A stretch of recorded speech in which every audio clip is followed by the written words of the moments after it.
కదా మనం కొనే వాళ్ళు మోసపోకన్నా రిజిస్టర్ చేయించుకోమండు. ఇక మనం వాళ్ళ దగ్గర ఎంత కొన్నాము, 1 లక్ష 2 లక్షలు 3 లక్షలు ఇచ్చి మన మనం రిజిస్టర్ చేయించుకున్నాము. లేదు ఒక 60 గజాలు 70 గజాలు 80 గజాలు ఉన్న పట్ట వచ్చింది. ఇప్పుడు ఏమొచ్చింది, ఉన్నవి లాక్కోవడానికి చూస్తున్నాం. ఉన్నవి లాక్కోవడానికి. అతనేటి నీకు రేషన్ కార్డు ఉందే పట్ట వేస్తామని అనలేదే, అంతటికి ఒకలాగే చూసినాడే కేసీఆర్. ఇప్పుడు రేషన్ గురించి ఎందుకు, రేషన్ కార్డు ఉంటే రమ్మని కరెంట్ బిల్లు వచ్చింది వస్తుంది, లేకుంటే రాదమ్మని తెలగవద్దయ్యా.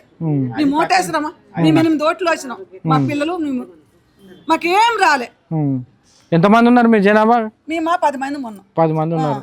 ఇప్పుడు మా ఆయనకు ఒంట్లో బాగా హెల్త్ బాగాలేదు, గుండె ప్రాబ్లం వచ్చింది. ఈమెకి అడిగిన అమ్మా ఇంతకు ముందు కారులు వచ్చినాయి కదా, హెల్త్ కారులు, దానివల్ల ఏమైనా మా ఆయనకి ఉపకారం ఉందమ్మా అన్నాను. అంతే ఏమో ఎలాగో తెలిసిన వాళ్ళకి అడగండి అమ్మా అన్నారు.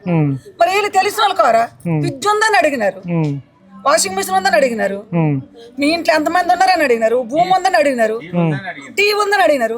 మా ఆయన కొంట్లో బాగాలేదన్నప్పుడు చెప్పాలి కదా, అమ్మా మీరు పవనాల దగ్గరికి వెళ్ళండి, వాళ్ళు ఏమైనా మీకు సప్లై చేయగలని అడగాలి కదా. వీళ్ళు అవేం లేదు, మరి ఎవరి కాడికి వెళ్ళి అడగండి అమ్మా వేస్తారు.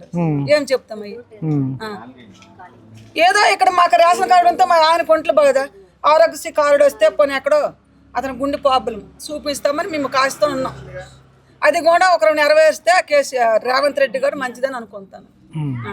మాకు తొందరగా రేషన్ కార్డు వచ్చి మా ఆయన ఒంట్లో మంచిగా ఉంటే చాలనేసి, అతనికి గుండె ఆపరేషన్ పడద్దు అంటారు. అక్కడ ఏముందయ్యా, ఇటు 15 లక్షలు మేము ఎక్కడ తెస్తాం చెప్పండి. అదే వాళ్ళ దయ వల్ల మాకేదో మా ఆయనకి కొంచెము ఆధార్ ఆరోగ్యశ్రీ కార్డు ద్వారాగా మాకు రేషన్ కార్డు వస్తే అది వస్తుందంట. అదే మరి ఓటేసినందుకని అదొక ఫలితం చూపిస్తే చాలు మాకు. ఆ అభిమానం మా ఆయన గురించి, అతనికి హెల్త్ బాగాలేదు, కొంచెం అభిమానం మీద అతనికి ఆరోగ్యశ్రీ కార్డు ఎక్కడ వర్తిస్తుందో ఇక్కడ తెలంగాణది ఇచ్చి అతనికి ఎక్కడో కొంచెం బాగు చేస్తే చాలని మేము అనుకుంటాం. అంతవరకే చెప్పగలం. ఇంకేం మా ఆయన